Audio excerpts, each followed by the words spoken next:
Very good evening, friends. Meeting again in the session of philosophy, and we have started discussing about new chapter from H.A. Robert, that is the remedy reaction.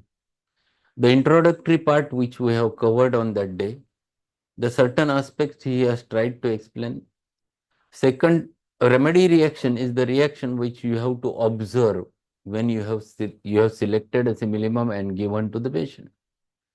Patient may react in a different manner, and all those different reactions, if we understand properly, then we can think about what should be done next. And that's why two important things which are necessary in order to understand remedies reaction is your observation should be a very correct one, and second important thing that you must have an intelligence to analyze and compare the things as compared to the previous state of the patient. And accordingly, we have to decide what to do next. So that thing he has explained, and he has started explaining about the some examples of the post remedy reaction. And he has explained if the disease is too pathological, and if pathology is very marked over there, and with that pathology, if you would have selected a remedy which is um, in a high potency, the pathological state is very marked and potency is very high, then, and if you would have wrongly repeated it, then it definitely causes a trouble. So in such types of cases, one should be very clear about it. And if you would not, then definitely you are going to land in a first type of remedy reaction, that is prolonged aggravation with the final decline of the patient. And this happens when you don't have a thorough knowledge about the potency selection. And that's what he was discussing, that generally, if you would select the potency in 30 or 200, and if you don't repeat it too much, then it is quite safer, and it will not cause such type of damage to the patient. But mm, and second important thing, in such types of cases, if you would utilize LM scale, that will be much better, which will not cause such type of harmful aggravation of the complaints of the patient. So that he was explaining, and we were on page number 126. We have finished the first paragraph on page number 126 from H.A. Robert. Let us go ahead. What he says further. You must remember that we are warned in the Organon to discern what is curative in medicines and also what is curable in disease. So very specifically, he has mentioned over there that we in Organon we have learned about this.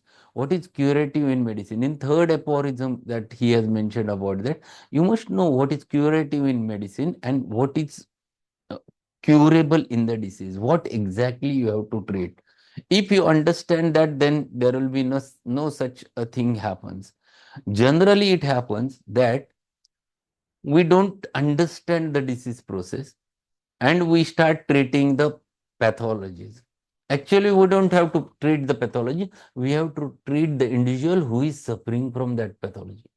Pathology is the end product of the disease, it is not the disease itself. And if we know that disease is prior to that pathology, and if we know that we have to treat that disease which is internal at the dynamic level with the help of a medicine which will act in the same plane, then you can achieve the cure what you desire. Otherwise, it is not. And this is what he is explaining over there, that in Organon, we have learned these two things, that what is curative in medicine and what is curable in disease. This point cannot be too greatly stressed, that it found in that in profound states, we must be very careful not to stir the vital energy to its depth. So basically what happens if we don't understand and we go on treating the patient with the pathologies without knowing what pathology it is, and we are giving the homeopathic medicine in such a manner that it goes on aggravating the state, it definitely produces the problem. So this point cannot be too greatly straight, that the profound states we must be very careful not to stir up the vital energy to its depth. There should be more time allowed to attempt at a gradual restoration, as there has likewise been a gradual decline. Very often, less deeply acting remedies will react and palliate incurable diseases because they act more superficially. They act upon the sensorium and do not act upon deep recesses of the vital force itself, and it makes the patient much more comfortable by relieving the symptoms annoying through the sensorium. So what he is saying, in such types of cases, when you are treating where the pathology is deep enough, then you must go ahead with a caution. You should not go directly that very defecting remedy if you would have given, and if you would have given it in wrong potency, that is highly attenuated, where energy is too much, that energy might stimulate the pathological process and can lead towards a final decline of the patient. And that's why in such types of cases, when you are using a remedy, you must be cautious and if you want to use, always use it in low potency and don't repeat it too much. If you want to repeat, you better to use it in LM scale, which will not cause a damage to the patient. We can know then whether changes are occurring from the depths of the vital force or whether the patient may recover. So this is what we have to look for, whether it is just a superficially remedy is acting or whether it patient is recovering from the depth. The direction taken by the symptoms is the true indication or sure indication. So we understand if we have given medicine to the patient who is suffering from cancer, and after giving a right remedy in a proper dose, and he started improving, his complaints, the cancer complaints, they were getting settled, and he developed something, herpes zoster on the body. So this is going from interior to exterior. This direction is very important to understand. It is from center to periphery, and it is working. The direction which you have to be very watchful and understand, then it is possible to analyze whether we are on right path or wrong path. So exactly what is happening, whether there is a symptoms, they were disappearing, whether there is aggravation, whether there is amelioration, or whether it is taking wrong direction. All those things which you have to take into consideration when you deal with the follow-ups. And then we can understand the remedy reactions. So now he starts explaining about the remedy reactions in the next paragraph, and post remedy reaction he starts over there. In this connection, the first observation, underline this, first observation is often prolonged aggravation and a final decline of the patient. So this is too important. This is prolonged aggravation. The patient is getting aggravated tremendously and there is no recovery, and suddenly patient drops. Now just what has happened? Possibly there has been too deep an antisoric administered, and it has set in motion the vital energy and developed the destructive process. And this might be possible if you don't have knowledge about potency and repetition of the potency. And for that purpose, we must understand every remedy while using, what is the depth of the remedy, how to repeat, whether not to repeat. These are things one must know prior to be utilizing the remedy. In these profound states of incurables of the vital reaction, incurables, the vital reaction towards cure is impossible, and we can assure that it is an incurable case. In such cases, as these profound incurable conditions, we should avoid giving high potency of the remedy. So here one should be very, very cautious while utilizing the potency. One should not go ahead with very high potency. If you go high, it always causes a damage to the case, because patient susceptibility gets disturbed because of it, and vital energy stimulates the disease process and pathology. In such cases, as these profound incurable conditions, we should avoid giving high potency of the remedy. By administering a lower potency, we may be able to go on and develop a case gradually until later it may be possibly react favorably to the higher potency. So in such types of cases, if it has start with 6C or 30C, and then if we don't repeat too much and wait for the results, afterwards if we go higher up, if the patient is improving, then you go little bit higher, 200. Then after some time, after a period of a month or two, then if patient susceptibility is roused and patient has strength to bear the energy, then if you'd have gone to 1M, yes, this gradual increase of potency will never cause a damage. But if you directly give a 1M or 10M to the patient, it may cause damage in such types of pathological cases. This is a well illustrated in advanced cases of tuberculosis, where it is never safe to give high attenuation of the exact simillimum. So very specifically, he has mentioned about tuberculosis, example of tuberculosis. One should not give a high potency. It is probably wiser not to use an antisoric in these conditions. However, this applies only to those who are profoundly ill with chronic trouble. So this method, where you must be very cautious, and that's why my suggestion to everyone, whenever you read the Borix Mater Medica, the dose which has been mentioned under that you must go through it again and again. For every remedy, the hints are given by Boric over there, and those are very important, because of which you can understand. Even my suggestion to all of you is go through the Lotus Mater Medica, where Murphy has also mentioned about the doses, and those are very important hints in your practice. So one should not forget to read the remedy relationship of the remedy, which is mentioned at the end, and the dose followed by it. Those are very essential entities in the uh, applying the practical application of the medicine.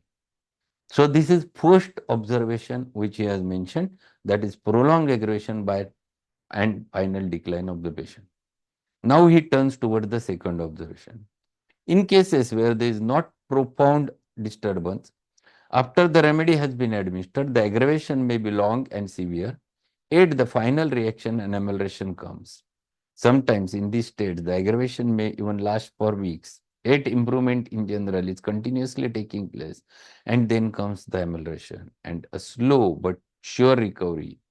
So that second observation will be long aggravation but final, although slow improvement. Underline this last sentence. This is second observation.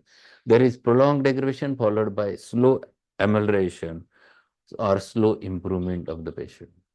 And this is second. And this generally happens that patient's condition is not so severe, and your remedy's potency or potency which you have selected of the simillimum is not so strong, but as compared it has been high, because of which earlier there had been an aggravation, but at the same time remedy was perfect and which was working at the center, and that's why gradually it is working in the right direction, ultimately producing a good result. So first observation is that is the prolonged aggravation by final decline of the patient. Number two, prolonged aggravation followed by a long continued amelioration and improvement of the patient.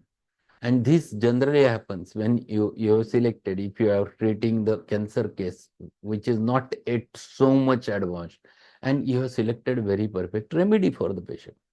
You have given the remedy, but by mistake you would have used the little bit high potency. So there might be some aggravation, and later on, at the same time, in general, patient was feeling better at general level, and gradually his disease started recovering. Such types of cases, which you can find it out in your practice, or in rheumatoid arthritis, there is an aggravation followed by followed by amelioration or improvement of the patient.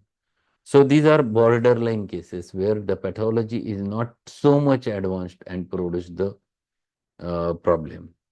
So this is second aggravation which he has discussed, and now he is turning toward the third, but before that he is again explaining the second. In these borderline cases, there has already been established some marked organic changes, and where pathological changes have actually taken place, the period of aggravation will be longer, but the general improvement in health in the curable cases will manifest. So this is the explanation of this second remedy reaction. So two we have discussed. Now he turns towards the third, and third is very, very important, which you used to find it out off and on in your practice. So what he explains about third? Then there is another reaction, that is third reaction, where the aggravation is quick and short and strong with rapid improvement of the patient, is nothing but the homeopathic aggravation. When you find such a reaction to the remedy, you will always find a rapid improvement. The reaction is vigorous and there has been no structural change of the vital organ. So these are the cases where functional manifestations are more without having a structural damage. That's why there will be aggravation immediately followed by an amelioration. If there have been structural changes, they have been of a superficial nature and near the surface and not of the vital parts. Such manifestations are furunculosis or abscess formations on the surface. These are surface changes are not comparable to the effects of the changes in the deeper organs like the kidneys or the heart or the brain. So here third is the nothing but the common general um, conditions of the patient where you find very commonly the homeopathic aggravation immediately after giving a remedy. You have selected very right remedy and you would have given a potency considering his susceptibility little bit high potency. Immediately your remedy is perfect, your remedy reflects in the form of immediate aggravation. It remains for an hour or two or few hours and then it starts decreasing and patient recovery happens to be very fast. In acute, this happens instantaneously. In chronic, it takes a long time. But generally, this happens in acute states very, very commonly. And then he further says, it is well to note, take note of difference between organic changes that takes place in the vital organs that sustain the economy, which we cannot do without, and those that take place in less vital parts of the body and are not vital to the life itself. So these are very important things which he is mentioning over there. Here the structural damage is not so severe. Even though if it is there, it is so superficial that the it will immediately starts recovering and patient recovers very fast. So third is there is strong short time aggravation followed by immediate complete restoration of the state of health or complete recovery. So improvement happens very fast, for, just followed prior by the first aggravation. So third important thing which he has mentioned over there, it is an homeopathic aggravation which generally happens over there. Then comes a further fourth. Before that, he has mentioned one more paragraph. An aggravation that is quick, short, and strong is to be desired because we know that improvement will be rapid. So, what he is saying? Homeopathic aggravation is desired aggravation in acute cases. Whenever you deal with acutes, and if same set of symptoms gets aggravated, it is called to be homeopathic aggravation. And if you observe homeopathic aggravation is taking place, you are happy because your remedy selection is very perfect. So this is one aggravation that one must always desires to be in their patient so that that confirms your prescription. We'll finish one more. Again, this is fourth one. Again, there is another class of indications where we find no aggravation whatsoever. So fourth observation is no aggravation whatsoever. You have given remedy and it is in right potency and it worked so nicely that there is no homeopathic aggravation and patient has cured completely. This indicates that whatever remedy you have chosen and whatever potency you have chosen is very, very perfect. It matches the susceptibility over there and that's why there is no aggravation whatsoever. There is no organic change. There is no tendency to organic disease. The chronic condition causing disturbances to which the remedy is applicable is not of very great depth. It belongs to the functional conditions, exhibits its effects in the nervous manifestation, and the relation of the patient to his surroundings and to tissue changes. There are changes in the vital force that are so profound as to cause many symptoms that are very trying to the patient, and yet so slight that with all the instruments of precision, we do not observe any pathological changes. It is in these conditions that we sometimes get considerable suffering, yet cures will come without any aggravation. In these cases, the single remedy in a moderate potency.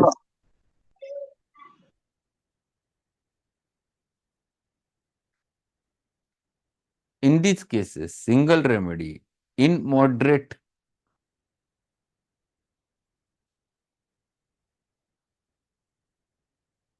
potency, say the 200, will probably complete the work. In such cases, we know the potency and the remedy are correct. So these are the cases where pathology is not so advanced. Functional manifestations are much more. And because of functional manifestation, it is quite easy to settle that because we have ample symptoms. Whenever the functional manifestations are there, we have ample symptoms to deal with. We get a real totality and with which it is easy to apply the remedy and to get the result. So whatever he has mentioned over there, this is fourth remedy reaction, no aggravation at all, because the remedy selected is very correct as well as potency selected is very correct, and because of which there is no aggravation at all. So this is fourth homeopathic aggravation which he has mentioned over there, and then he turns toward the fifth one. This is fifth one is there is an amelioration followed by an aggravation afterwards. So we'll finish this paragraph. Then we have some cases with amelioration coming first and aggravation coming afterwards. This amelioration comes on to the last, usually for 3 or 4 days. The patient seems to be better, but at the end of week or 10 days, all symptoms are worse than when he first came to you. These are usually cases that have great many symptoms. We find that in spite of what we thought at first was a favorable reaction, the ultimate condition is unfavorable. Either we selected too superficial remedy that could act only as a palliative, or the case is incurable and remedy has somewhat similar but not completely so. So why this happens? Basically, there is an amelioration after giving remedy and it is working, and for few days patient is happy, and all of a sudden his disease started aggravating again. So why this happens? It happens because it might, there are different possibilities. One possibility is that patient's case is incurable and you have selected remedy which works very superficially. Patient is having migraine since last 4 years and you have selected belladonna which has covered only its present state. Patient is recovered but not completely cured because belladonna doesn't have that depth. A second thing which he has mentioned over there, and the remedy has been, or in a case is incurable and remedy has been somewhat similar but not completely so. So it is partial similarity. In order to determine the cause of the reaction, we must examine patient and find it out whether symptoms related to the remedy or to the disease. So in such types of cases, you have to read to the case. We have to understand what is wrong with the patient, whether our remedy is wrong or whether it is very superficial. Sometimes you will find that remedy was an error. You will find usually in these cases that the remedy was similar to the most pronounced symptoms, but it did not cover the whole case and therefore did not strike at the constitutional state of the patient.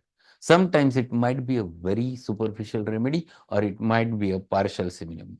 Here, in evaluating the symptoms, we missed the essential concomitant and we based our prescription on the generals only. It may be that we have an incurable patient. So these are all possibilities which he is mentioning. Why amelioration comes first and followed by a prolonged aggravation. It will be the fortunate for such cases if symptoms come back exactly as they were when you first saw the case. But symptoms often come back changed. Then we must wait, and this will require patience on the part of physician and cooperation of the part of the patient. It may be necessary to take the patient into confidence. If he even says sufficient intelligence to warrant it. So what he is explaining, in such types of cases, when there is amelioration followed by an aggravation, you must wait. The impatience always causes a trouble. The patience from the on the part of physician is very much necessary. At the same time, patience on the part of patient also is very much necessary. If you will wait, the original symptoms again return back. And if the original symptoms comes, then you have to retake the totality, find it out remedy, and you have to find it out what is wrong in the first prescription. So here he is explaining the way how to go ahead and what one must think, or how one must think accordingly. What may be the possibilities, what may be the possible causes. Everything he is explaining over there. So we have finished very important part of it. Uh, Tomorrow we'll continue with the remaining part of the remedy reaction. So all those are very much necessary to understand. So we have finished 5 remedy reactions in today's session. My suggestion, you must go through it again. They are most important from exam point of view, from the student's point of view, and even for the practitioners to understand the further prognosis of the case. So that's all for today. Today evening we'll meet again, and we'll going to learn one more remedy, very important remedy, that is the platinum metallicum. So thank you being there, and at 8:15 we'll meet with the platinum.